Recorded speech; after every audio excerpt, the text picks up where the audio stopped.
Have you ever felt that strange pull, the ache, the tension, the fixation, not just for someone's body, but for the thrill, the fantasy, the imagined satisfaction? It starts as a whisper, a glance, a thought, and before you know it, it becomes a fire. Not a warm, gentle flame that lights your way, but a scorching, restless heat that devours your clarity, hijacks your peace, and leaves you feeling hollow once the smoke clears. This, my dear friend, is lust. And in Buddhism, it is not condemned as sin, but observed as fire, because fire doesn't care if it burns a palace or a straw hut. It simply consumes whatever it touches. The Buddha described lust, or kamata, the craving for sensual pleasure, as one of the three primary poisons, along with hatred and delusion. These are not moral judgments. They are patterns of the mind that, when unchecked, keep us caught in the endless wheel of suffering, samsara. Lust, specifically, is like a flame that never says enough. The more you feed it, the more it wants. And yet, in modern life, we are told the opposite, that desire is freedom, indulgence is self-love, and pleasure is the purpose of life. But if that were true, why are so many still empty after the chase? Why does the satisfaction fade so quickly after it's been tasted? You see, the nature of lust is not satisfaction, but obsession. It's not love. It's not even real connection. It's fantasy fueled by the mind's habit of reaching outward for fulfillment. Lust paints a person as an object, a means to an end, the end being relief from restlessness. But relief is not the same as peace. And once that object no longer satisfies, the mind moves on, chasing the next flame. In this way, lust dehumanizes not only the other, but ourselves. We become slaves to craving, never quite content, always just one kiss, one thrill, one night away from happiness, but never quite arriving. Let us be clear, lust is not just about sex. It's about the craving for stimulation, validation, domination, even escape. It's the scrolling through photos late at night, the fantasy playing in your head when you feel lonely, the spike of dopamine when someone flirts with you, the ache when someone you desire doesn't desire you back. Lust is, at its core, a fire of discontent.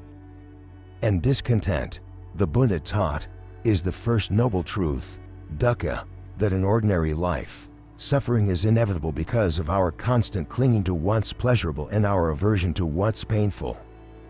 But Buddhism doesn't say run from desire or shame yourself.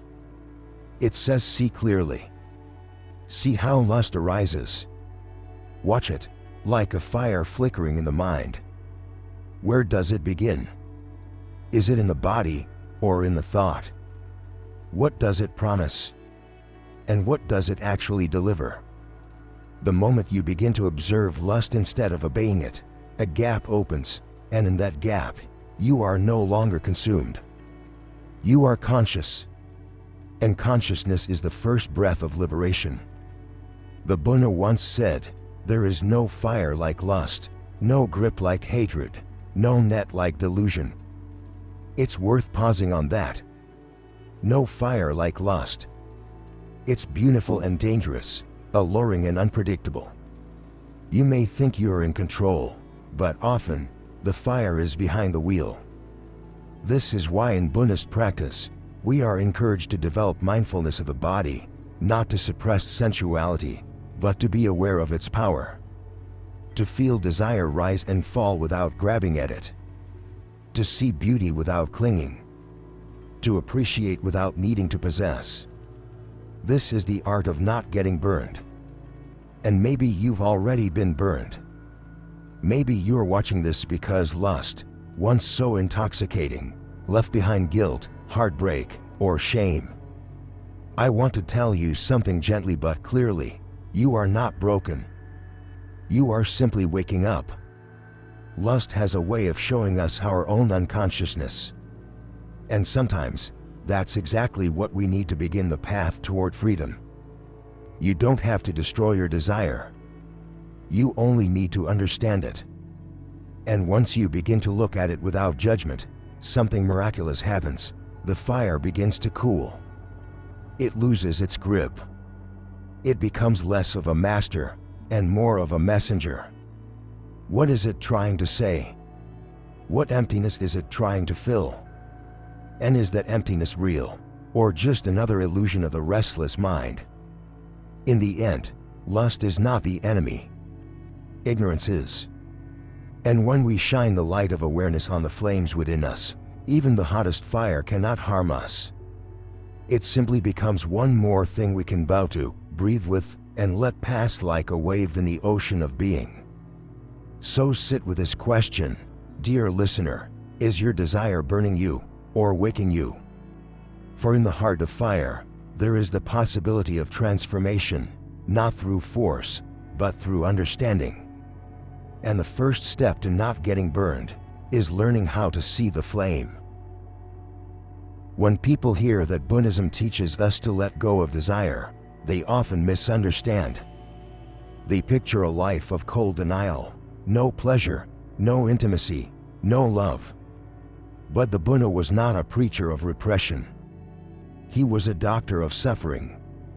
And his diagnosis was clear: we suffer not because we feel, but because we cling. His teachings on desire were not meant to strip life of joy, but to reveal the deeper joy that can only be found when we are no longer bound by craving. In the second noble truth, the Buddha said that the root of suffering is thirst. Not just thirst for water, but a deep, often unconscious craving for pleasure, kamata, for existence, bhavata, and even for non-existence, vibhavata. Of these, the craving for sensual pleasure is perhaps the most immediate, the most intoxicating, and, when left unchecked, the most destructive. It is not merely wanting something beautiful, it is the belief that without it, we are not whole. It is the mental grip that says, this is mine, I need this to be happy, without this, I am nothing. But what did the Buddha actually say about lust?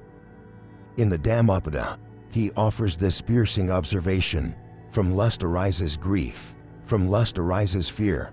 For one who is freed from lust, there is no grief, so how can there be fear? Notice how he links lust not to pleasure, but to grief and fear. Because craving is never stable. It trembles. It depends on conditions. If the object of lust is taken away, and eventually it always is, we suffer. And even while we still have it, we fear losing it. The joy is laced with anxiety. We don't truly possess it, it possesses us. And so the Buddha, with profound compassion, offered a different path: not repression, not indulgence, but wisdom. He taught that desire is like a wound. You may keep scratching it because it itches, but the more you scratch, the deeper the wound becomes. True healing begins not by scratching more gently, but by not scratching at all. It is the discipline of stillness, the courage to feel an urge rise and not react, to sit with longing and observe it with gentle awareness, like a parent watching a restless child, without judgment. Let us remember the story of the Buddha himself. Before his enlightenment, he lived as Prince Siddhartha, surrounded by unimaginable luxury, attended by dancers, showered with riches, married to a beautiful wife. All pleasures were at his fingertips. And yet, none of it satisfied the deeper hunger in him. Why? Because the pleasure of the senses, while real, is temporary. Like a candle flickering in the wind, it glows briefly, then disappears, and we are left chasing another flame, again and again. The Buddha saw that the real prison was not the world, it was attachment to the world. But he did not demand that everyone become a monk. For lay people, He offered guidance appropriate to the household life. He taught sila, ethical discipline, which includes refraining from sexual misconduct, not because sexuality is evil, but because when it is pursued carelessly, it becomes a source of harm to ourselves, to others, to our peace of mind. The goal was not to shame our biology, but to understand its power, to channel it wisely. To those who did choose the monastic path, like the Bhikkhus and Bhikkhans, the Buddha was more direct. He warned against lust as a chain that keeps the mind from freedom. In one sutta, he likened the lustful mind to a burning torch held against the wind. Not only does it not light your way, it scorches your hand. He taught his monks to meditate on the impermanence of the body, not as punishment, but as liberation. To see beauty not as something to consume, but as a fleeting appearance, arising and fading like clouds in the sky. And yet, we must be careful not to fall into extremes. The Buddha himself rejected the extreme asceticism. In the middle way, he found the balance between self-indulgence and self-torture. The path he taught was one of mindfulness, compassion, and gradual training. If your mind is caught in lust, you do not need to crush it, you need to see it. And in that seeing, transformation becomes possible.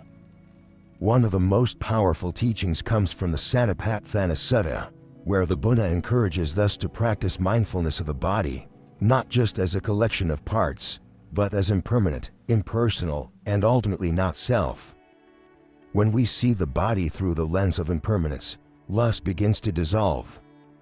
We are no longer entranced by the illusion of permanent beauty. We begin to see beyond the surface. We begin to understand the emptiness of clinging. This does not mean we become cold or detached in a harsh way. It means we begin to love more wisely. We learn to relate to others not as objects to satisfy our craving, but as fellow beings on a path. We respect their dignity, their freedom, their wholeness. And in doing so, we begin to taste a different kind of joy, not the thrill of possession, but the peace of presence. A joy that does not depend on having or losing, but simply on being. So what did the Buddha really say about desire?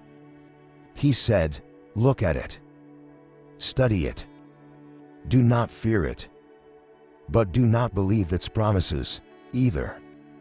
It is not the enemy, but it is not your friend. It is a teacher. And once you truly understand its nature, you will no longer be burned by it. You will walk with it, smile at it, bow to it, and let it pass like a breeze that no longer shakes your flame of peace. Now that we've seen how the Buddha spoke of desire, not as evil, but as a cause of suffering through clinging, we must ask ourselves, how does this teaching apply to our world today? We no longer live in ancient India. The forests have been replaced by cities. The quiet of the monastery has been drowned out by notifications, advertisements, and seductive images that flood our screens every day. But the mind is still the same. Its craving, its grasping, its confusion, all still operate under the same laws. What's different now is that the fire is everywhere, and it's constantly being fed. In the modern world, lust is not hidden, it's marketed. It's turned into a product. It dances across television screens, poses in magazines, scrolls through your phone while you lie in bed at night. It has been polished, sexualized, packaged, and sold back to you as freedom. But make no mistake, this is not freedom. It is seduction. Not just of the senses, but of the soul. You are being taught to hunger for something that can never satisfy you for long. And the more you consume, the emptier you feel, until craving itself becomes your only constant companion. Dating apps, for example, have turned human connection into a marketplace. With a flick of the finger, a person becomes a profile, a fantasy, a possibility. Swipe right, swipe left. Like, reject, move on. What's happening here is not merely a change in technology, it's a change in consciousness. We are no longer seeing one another as people. We are seeing forms, to be judged, used, and forgotten. And in this process, something within us withers. The part that longs for true presence, deep love, sacred connection, is replaced by a game of stimulation and transaction. And yet, our culture insists, this is empowerment. But is it? Is it empowering to need constant validation? To be caught in endless comparison? To feel desired, but not deeply seen? Is it empowering to crave touch, yet fear commitment? To seek pleasure, yet dread intimacy? This is not freedom. This is the trap of modern lust, a system that profits off your dissatisfaction and calls it pleasure. But this isn't just about technology. It's about how our society has glorified the surface while ignoring the depth. Beauty is idolized. Youth is worshipped. We are taught that to be desirable is to be worthy, and to be unwanted is to be invisible. So we dress up. We pose. We perform. Not because we are vain, but because we are afraid. Afraid of not being enough. Afraid of being alone. Afraid that without someone's gaze upon us, we might not exist at all. The Buddha called this asmana, the conceit of I am. It's not arrogance, it's identification. The sense that I exist because I am wanted. And lust feeds this delusion. When someone desires you, you feel powerful. When they withdraw, you feel empty. But can a person's attention truly give you your worth? Can a stranger's fantasy fill your soul? Or are you just borrowing light, over and over again, from other people's fires, fires that were never meant to warm you forever? This is why Buddhism doesn't ask us to hate lust, but to outgrow it.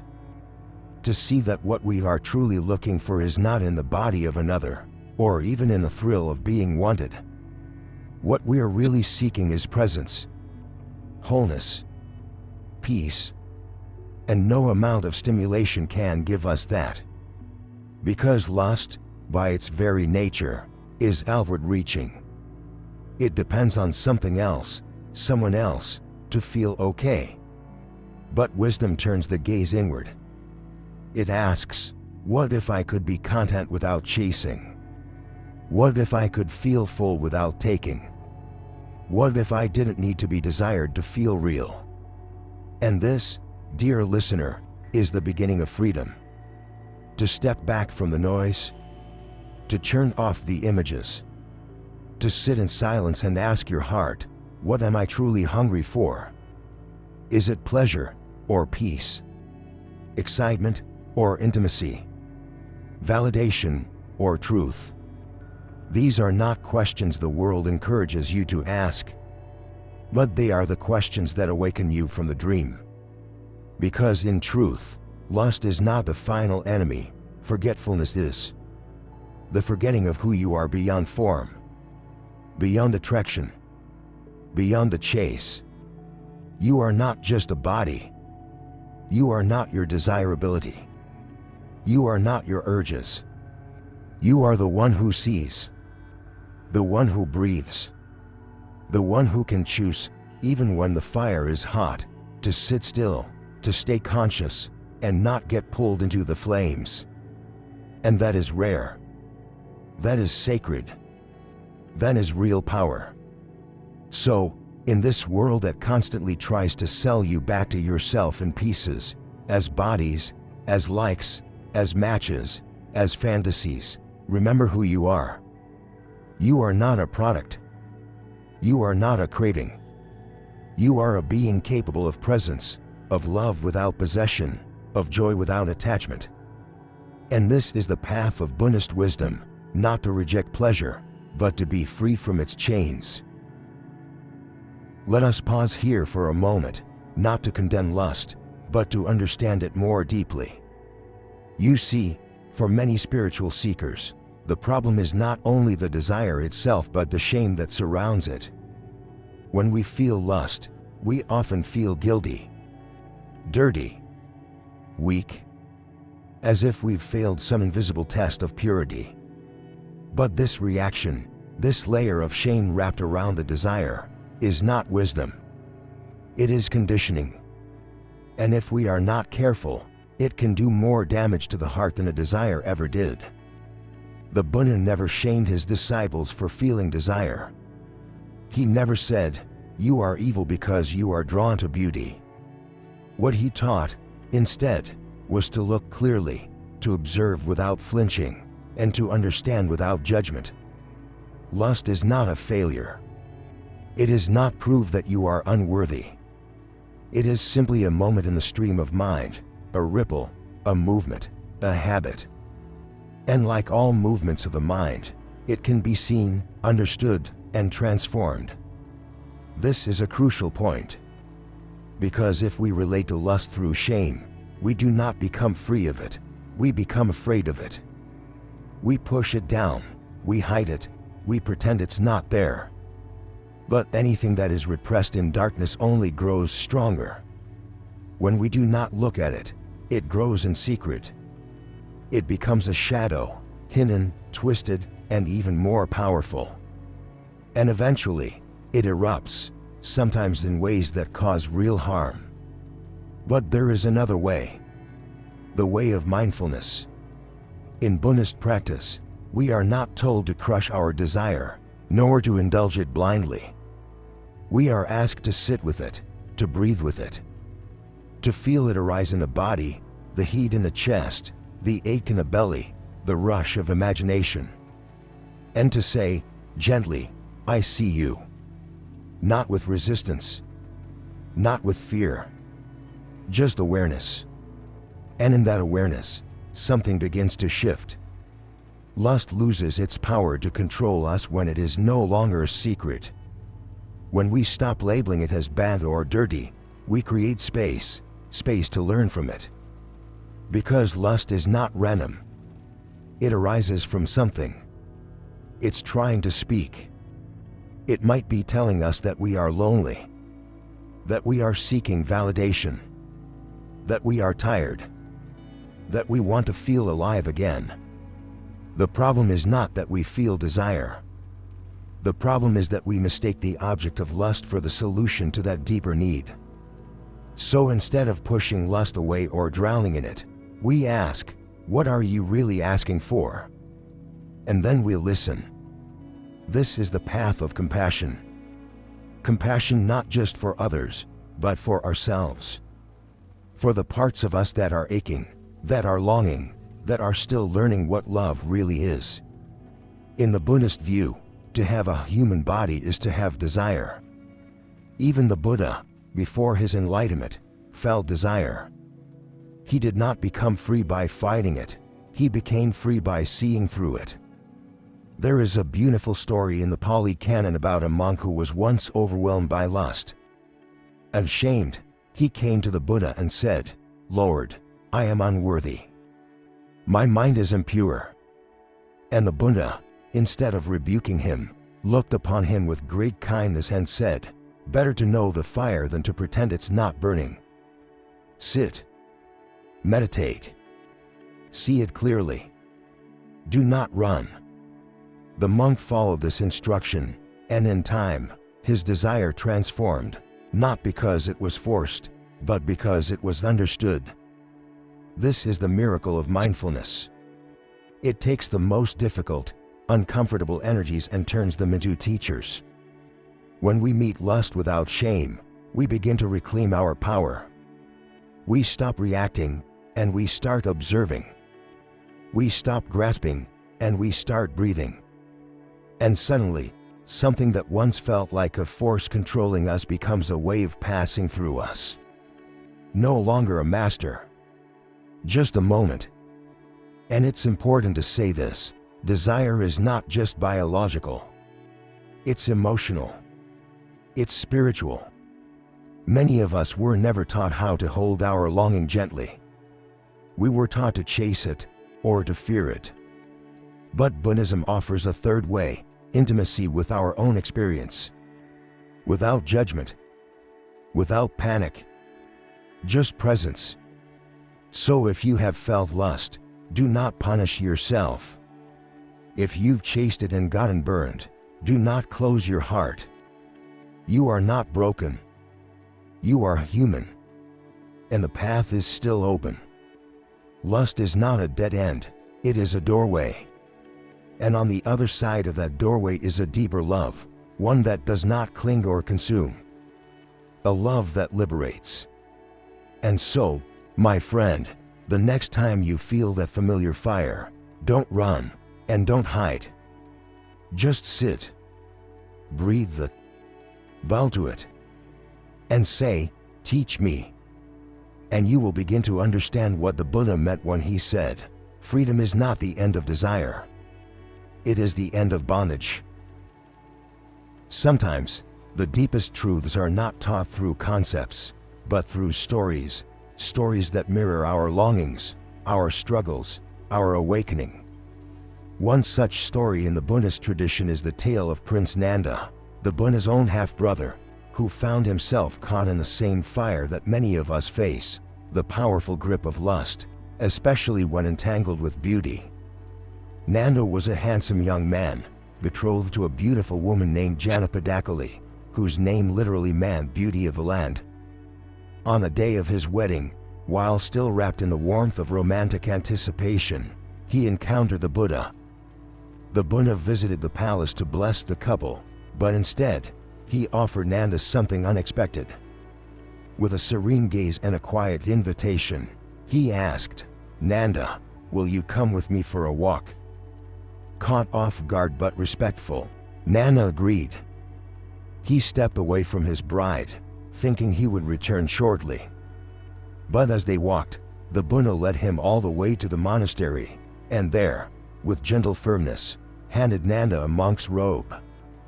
Out of respect and love for his brother, Nanda agreed to ordain as a monk, but his heart was elsewhere. His mind burned with longing for his bride. His thoughts returned, again and again, to her beauty, her smile, her touch. Even as he shaved his head and wore the simple robes of a renunciate, Nanda's mind was not free. He practiced, he followed the rules, but he did not feel peace. His desire made him restless. And yet, the Buddha, in his infinite compassion, did not scold him. He saw Nanda's struggle, not as a flaw, but as a doorway to transformation. So one day, the Buddha took Nanda on a journey, not to a forest, but to a realm beyond ordinary sight. Through his meditative powers, the Buddha transported Nanda to a heavenly realm populated by celestial beings, radiant, luminous, breathtakingly beautiful. And there, among the divine nymphs, Nanda's eyes widened with amazement. Compared to these beings, even Janapadakali, once the center of his universe, seemed like a faded painting. The Buddha turned to Nanda and asked, "Do you still long for your bride?" Nanda, caught in wonder, replied, "She seems like a burned crow in comparison to these celestial women." And so, the Buddha said calmly, "Then practice well. Restrain your senses. Cultivate your mind. And in future rebirths, you may be born among them." At first glance, this might seem like a trick, using a higher desire to replace a lesser one. But the Buddha was not simply dangling a reward. He was guiding Nanda to see the deeper truth. Even heavenly pleasures, even the most dazzling forms, are still impermanent. They too fade. They too bind the mind. And true liberation lies beyond even the most refined craving. As Nanda continued his practice, something began to shift. The fire of lust, once so fierce, began to cool.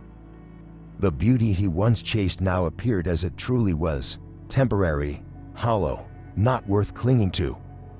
And in time, he came back to the Buddha and said, "I release my claim to those celestial pleasures. I seek only liberation." And thus, Nanda became enlightened, fully awakened, free from craving, at peace. What does this story teach us today? First, it tells us that desire does not disqualify you from the path. Even the Buddha's own brother was not immune to lust. Even he struggled. And yet, he was not cast out. He was not condemned. He was guided, patiently, compassionately, until his own understanding ripened. Second, it shows us the nature of beauty, captivating, yes, but also fleeting. What seems so urgent, so irresistible today, may seem trivial tomorrow. This is not cynicism. It is clarity. Beauty is not evil. But when we attach our peace to it, we suffer. We burn. And third, it reveals the power of practice. Nanda did not force himself to stop desiring. He didn't suppress or shame himself. He practiced. He stayed. He watched his own mind, and in doing so, his craving dissolved not through violence, but through wisdom. He did not destroy lust. He outgrew it.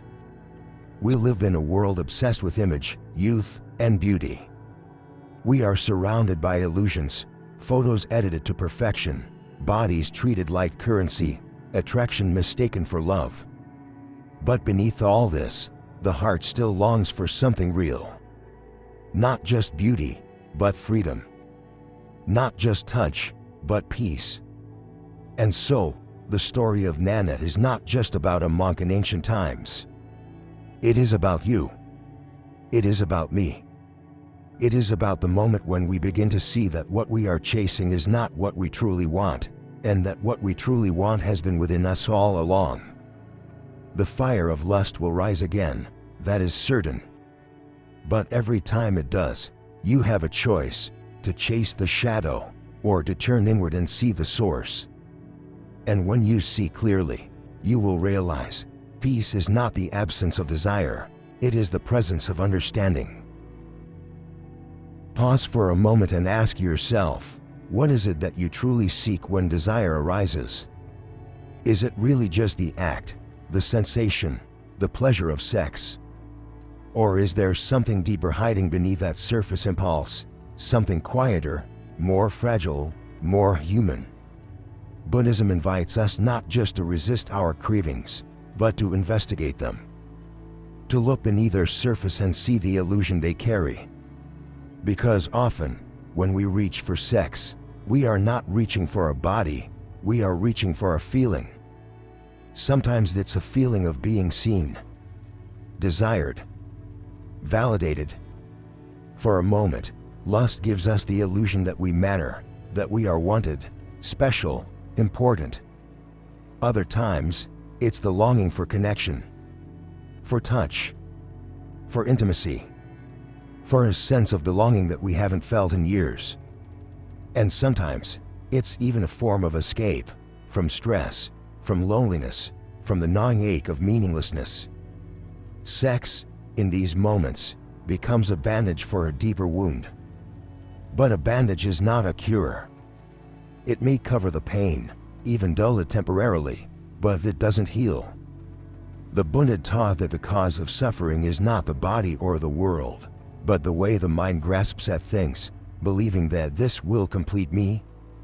Lust becomes dangerous not because the body is sinful, but because the mind becomes convinced that satisfaction lies just one act away, and it keeps believing that story, again and again. It is this illusion, not the act itself, that keeps us in bondage. In the Celibacy Sutta, the Buddha describes how our intentions and motivations shape the future of our mind. It is not merely what we do, but why we do it, that determines whether our actions bring peace or suffering. So when desire arises, the real question is not, can I have this, but why do I want this? Am I lonely? Am I trying to feel alive? Am I afraid of being unloved?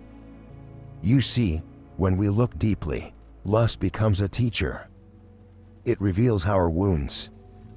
It shows us where we still feel empty, where we still seek something outside ourselves to feel whole. And in that recognition, we gain power, not the power to repress, but the power to meet our needs in wiser, gentler ways. For example, instead of seeking touch through conquest or seduction, we may learn to cultivate closeness through friendship, through eye contact, through the simple presence of shared silence. Instead of chasing pleasure to feel alive, we may rediscover aliveness in nature, in art, in breath, in the wonder of existence itself. And instead of seeking validation through being wanted, we may learn to value our own stillness, to rest in the awareness that is already whole, already enough. The Buddhist path does not deny the body. It embraces it, but with clarity. It asks us to look at what we are really seeking, and whether the thing we are chasing is actually capable of giving it. The truth is, sex is not the enemy. But when we mistake it for love, it becomes a ghost, something we chase that never fully arrives. There's a Zen story about a man who becomes obsessed with the moon's reflection in the water. Night after night, he returns to the lake, reaching out, trying to grab the moon. But of course, his hands come up wet and empty. Finally, one evening, he lifts his eyes and realizes the real moon was above him all along. He had been reaching in the wrong place. This is what many of us do with lust. We reach for the reflection, for the thrill, the fantasy, the image. But the real thing we seek, intimacy, peace, union, can't be grasped that way. It must be cultivated, grown. It emerges not from taking, but from being. And it doesn't burn, it warms. It doesn't vanish, it deepens. There is a reason why monks and meditators speak of joy that arises in stillness, not ecstasy, but contentment. Not adrenaline, but spaciousness. That joy is not about having something. It's about not needing something. And in that freedom, we discover a kind of love far deeper than passion, the love that comes from seeing clearly and holding nothing. So the next time lust arises, try this, close your eyes. Feel it in your body. Listen to what it's trying to say. Is it asking to be touched, or to be known? To be seen, or to be safe? To be filled, or to be free? And once you ask, listen, you may find that what you really want isn't sex. It's sincerity, stillness, self-acceptance, a soft place to rest your heart. And those things, my friend, cannot be found in the arms of craving. They are found in the breath, in awareness, in presence. That's why the Buddha said, peace comes not from fulfilling desire, but from letting go. Not with force, not with fear, but with understanding, the kind of understanding that sees through the illusion and touches the truth. You are already enough. So far, we have spoken of lust as a fire, a craving that consumes, blinds, and promises more than it ever delivers.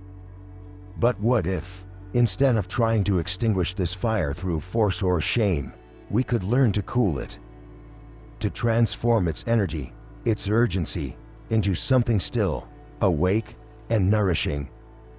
That is exactly what the Buddha offered, not mere suppression, but a path of inner transformation. And the tools he gave us are not abstract philosophies.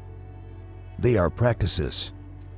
Real, living practices that anyone, monk or layperson, can apply, beginning with this moment. The first and most essential practice is mindfulness of the body. In the Satipatthana Sutta, the Buddha instructs his followers to be deeply present with the body, breathing, standing, walking, eating. Why? Because lust begins as a feeling, a sensation in the body that quickly turns into a fantasy in the mind.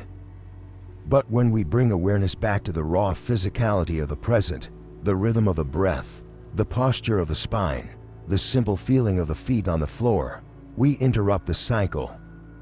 We return from fantasy to presence. Try this the next time desire arises. Don't rush to act on it or fight it. Just pause. Close your eyes. Scan your body. Where do you feel the heat? The tightness?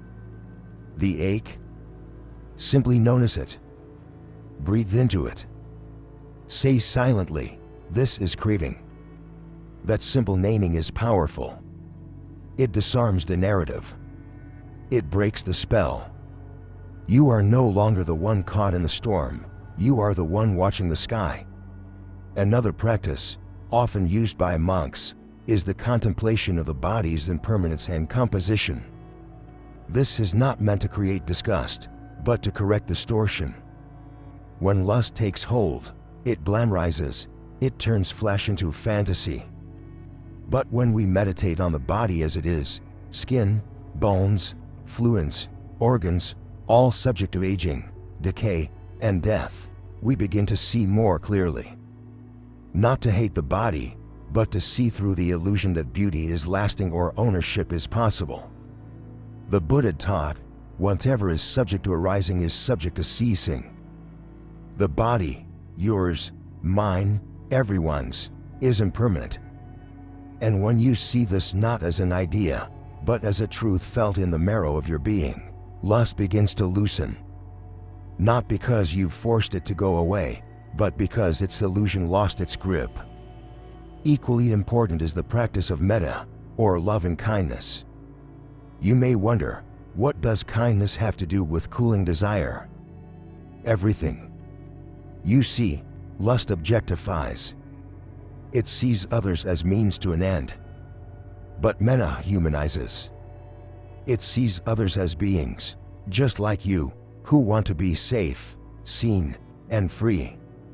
When you cultivate loving kindness, especially toward the very people you feel drawn to or obsessed with, something softens. The burning need to possess is replaced by the gentle wish, "May you be happy. May you be free." And in that wish, you too begin to feel free. Now let us talk about a deeply transformative tool, mindful celibacy, or restraint with wisdom. This does not mean abstinence out of fear or guilt. It means choosing, consciously, to refrain from acting on desire, not because it is bad, but because you are observing it. This pause creates space. And in that space, you begin to feel your own power, the power to respond, rather than react. The power to see clearly, rather than be dragged blindly. Even for lay practitioners, this doesn't mean a life without intimacy. It means intimacy that is mindful, honest, rooted in connection, not addiction. To practice restraint is to say, "I will not follow every urge. I will listen first. I will sit with my longing and learn from it before I act." And this is not weakness, it is deep inner strength. There are also visualization practices used in some Buddhist traditions. When lust arises strongly, practitioners are taught to visualize the object of desire aging, passing away, or as a skeleton. Again, not to hate or suppress, but to remember the truth. To break the illusion. This visualization brings you back to the real. All bodies are impermanent. All beauty fades. All forms pass. What remains is the awareness that sees. Finally, there is the breath. Always the breath. This simple, quiet anchor. Whenever you are overwhelmed by desire, return to the breath. It is always there. Steady. Uncomplicated. Unlike lust, the breath does not promise anything, and yet it gives everything. Peace, presence, clarity. With each inhalation, you reclaim your seat. With each exhalation, you let go of the story. The fire of lust may never disappear entirely. It's part of being human. But with these practices, mindfulness, contemplation, love and kindness, restraint, and breath, you can stop getting burned. You can learn to sit beside the fire without throwing yourself into it. And in time, what once felt like a flame becomes a teacher, a mirror, a reminder. You are not your craving. You are not your past. You are not the story that lust tries to tell you. You are the one who watches, the one who breathes, the one who can choose peace over and over again. In a world where relationships are often built upon a trembling scaffolding of desire, we must ask, is it possible to love without clinging, to desire without consuming, to be in union without being in bondage? Buddhism answers with a quiet, radiant yes. But it is not the love we are used to. It is not the burning passion of poems and movies. It is something deeper, something steadier, a kind of love that doesn't burn, but liberates. You see, when relationships are rooted in lust alone, they are fragile. As long as the attraction burns, they feel thrilling. But once the novelty fades, or the body changes, or the fantasy dies, what remains? Too often, we find ourselves trapped, chasing that initial high, resenting the person for no longer fulfilling our projections, or aching from the loneliness that was only hidden beneath a skin-deep closeness. But the Buddha never said love was the problem. He warned us about attachment, the craving to possess, control, and hold on to something that cannot stay. Lust says, I want you to make me happy. But loving kindness says, I want you to be free, even if I am not part of that freedom. Lust clings. Love lets go. One burns. The other breathes. This is where Buddhism invites us to shift the entire foundation of our relationships, from attachment to awareness, from possession to presence. Instead of using someone to escape our own loneliness or validate our worth, we begin to see them as they are, another being, walking the same mysterious path of life, with joys and wounds, beauty and impermanence, just like us. This kind of seeing, clear, compassionate, without distortion, is the ground for a relationship that does not burn. In such a relationship, sex may still exist, but it is not a tool for distraction or control. It is an expression of tenderness, a conscious act, free of the hunger to be filled. And sometimes, love expresses itself in silence, in stillness, in simply sitting side by side without needing anything more than a presence of the other. The Buddha encouraged lay practitioners to cultivate what he called the four immeasurables in all their relationships. Love and kindness, metta, the wish for others to be happy.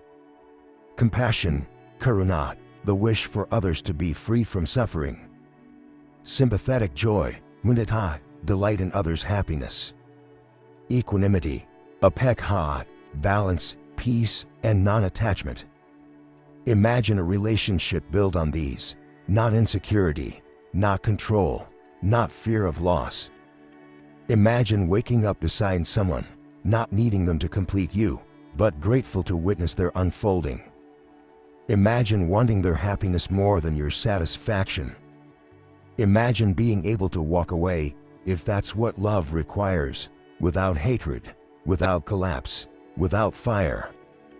That is freedom. That is real love. And yes, this path requires maturity. It asks us to look deeply at our motivations, to question not only how we love, but why. Are we seeking to give, or to take? To share, or to fill a void? The Buddha never demanded that everyone become celibate. He understood that most people lived in a world, with families, desires, partnerships. But he did offer guidance: live mindfully, love wisely, let go gently. There's a sutta in which a householder asks the Buddha, how should a husband and wife relate to one another? The Buddha replies, with faith, virtue, generosity, and wisdom, supporting each other like two hands washing each other clean. This is not a relationship of fire. It is one of balance, trust, and mutual awakening. And that is what modern love, so often driven by need, desperately lacks: the spaciousness to grow beyond infatuation into freedom. You see, a relationship that liberates is not one without passion, but one where passion is not mistaken for purpose. Where you are not trying to capture someone, but to walk beside them. Where your love does not say mine, but may you be well. And when such love ends, as all things do, it leaves no ashes, only gratitude. To practice this kind of relationship, begin with yourself. Learn to sit in your own presence. Learn to love your own breath. Learn to find beauty in silence, satisfaction in simplicity. Because only a person who no longer fears being alone can love without clinging. And only a person who knows their own wholeness can truly share it with another. So if you are in a relationship now, ask, does it burn, or does it breathe? Does it demand, or does it deepen? Is it built on the fear of losing, or the freedom of loving? And if you are not in a relationship, know this: you are not incomplete. You are not waiting for your other half. You are already whole. The fire of lust may rise, it's natural. But it need not consume you. You can feel its warmth without getting lost in the flames. Because love, when seen through the eyes of Dharma, is not something you fall into. It is something you rise within. In many spiritual traditions, the response to desire is often framed in extremes: either indulge it without restraint or reject it entirely. But the Buddhist path, the one that leads to real freedom, is neither. It is what he called the middle way. Not the tightrope of moral rigidity, nor the slide into reckless pleasure, but a balanced, steady walk, grounded in wisdom, warmed by compassion, and guided by deep inner awareness. It's important to understand the context of this teaching. Before his enlightenment, Siddhartha Gautama lived both extremes. First, as a prince, he experienced luxury, sensual delight, and every form of indulgence available to him. Later, as a renunciant, he subjected his body to severe austerities, fasting, sleeping on thorns, holding his breath for long periods, nearly to the point of death. And what did he realize? That neither path led to peace. One fed craving, the other fed ego. Both were rooted in struggle. So when he discovered the truth of awakening beneath a Bodhi tree, the Buddha offered a third way, a middle way. One that neither feared desire nor surrendered to it. One that neither glorified the senses nor demonized them. A path that invited awareness of desire, presence with it, and wisdom to neither suppress nor obey, but to understand. And this, dear listener, is the path we are invited to walk, especially those of us who are not monks, who live in the world, in families, in relationships, in careers where beauty and desire are part of life. The middle way teaches us how to live in that world without being ruled by it. This doesn't mean we renounce intimacy or beauty. It means we change how we relate to it. We become conscious of when desire is healthy, arising from love, connection, warmth, and when it becomes compulsive, restless, consuming. We begin to notice how desire feels in the body, the quickening breath, the tightening chest, the racing mind. And we ask, softly, is this leading me to peace, or away from it? The middle way honors discipline, but it is not cold. It honors pleasure, but it is not enslaved. It allows room for laughter, touch, even sexuality, but within the container of mindfulness and ethical intention. You can think of it like a river. It flows freely, but within its banks. Without the banks, the water floods and destroys. With too many rocks, it stops moving altogether. The middle weight is the balance that allows life to flow without breaking its boundaries. For lay practitioners, this might mean refraining from sexual misconduct, not out of fear, but because you understand how easily desire, when unchecked, can hurt others and yourself. It might mean choosing to be celibate for a time, not out of guilt, but to observe your own mind more clearly. Or it might mean being in a relationship where both people are committed to growing in presence and honesty, not simply indulging in passion. The Buddha once said, "Sensual pleasures give little satisfaction and much trouble." But he didn't say no satisfaction. He said little. Enough to entice, but not enough to fulfill. This is a gentle reminder, not of rejection, but of proportion. When desire arises, we don't need to panic. We can pause. We can feel it. We can even smile at it. And then, we choose, do I follow this? Do I sit with it? Do I inquire into it? This is where freedom lives, not in controlling your body like a prison guard, nor in letting it run wild like a rebellious child, but in listening to it like a wise parent, calmly, lovingly, firmly. The middle way also gives space for failure, for falling into a lust, for getting burned, for making mistakes. Because real practice isn't about perfection, it's about returning. Again and again. Back to the breath. Back to awareness. Back to your intention. And perhaps the most beautiful part of walking this path is that it slowly transforms your relationship with yourself. You begin to trust your own inner compass. You stop reacting to every pull and push. You stop fearing your desire, or being ruled by it.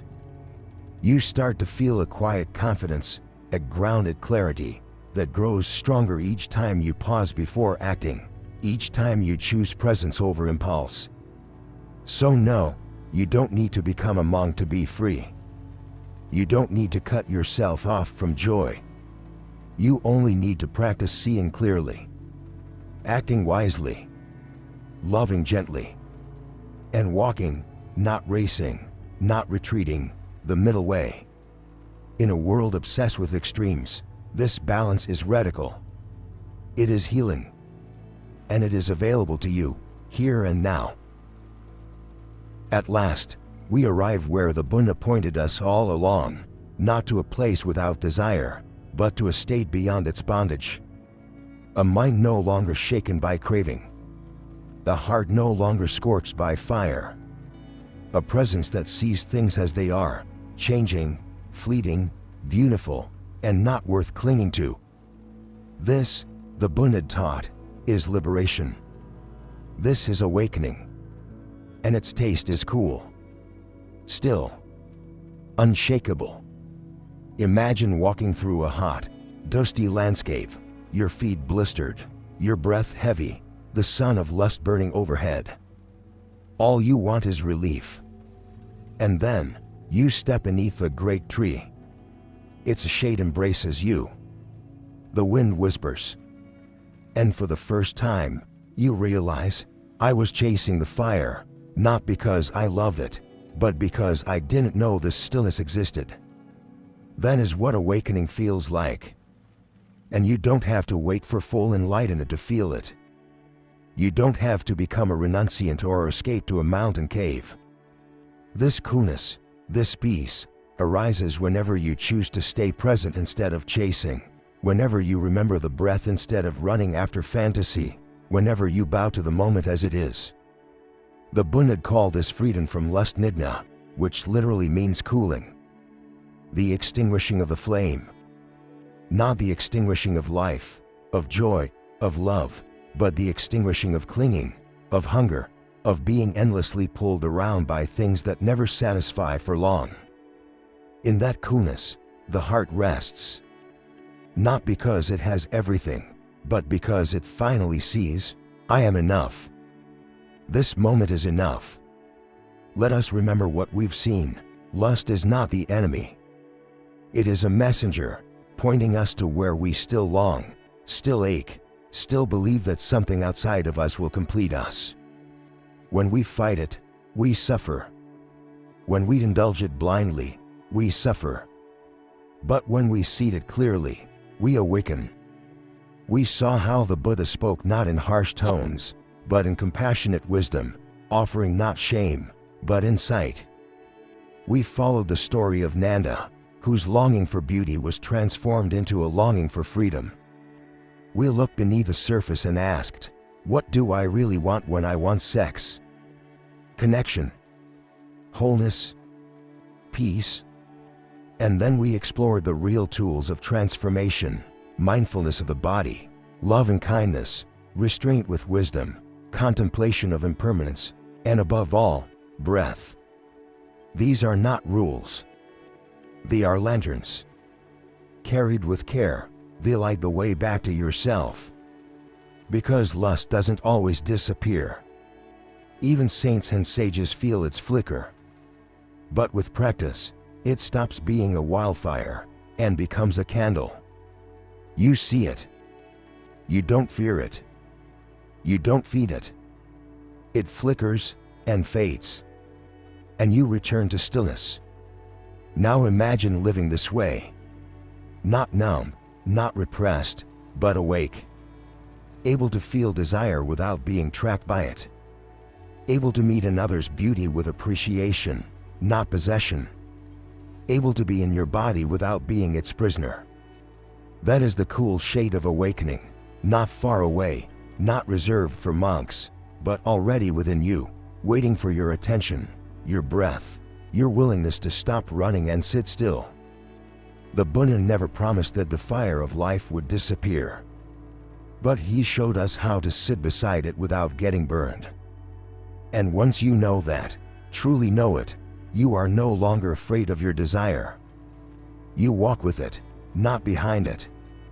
And slowly, step by step, the flame dims and the path brightens.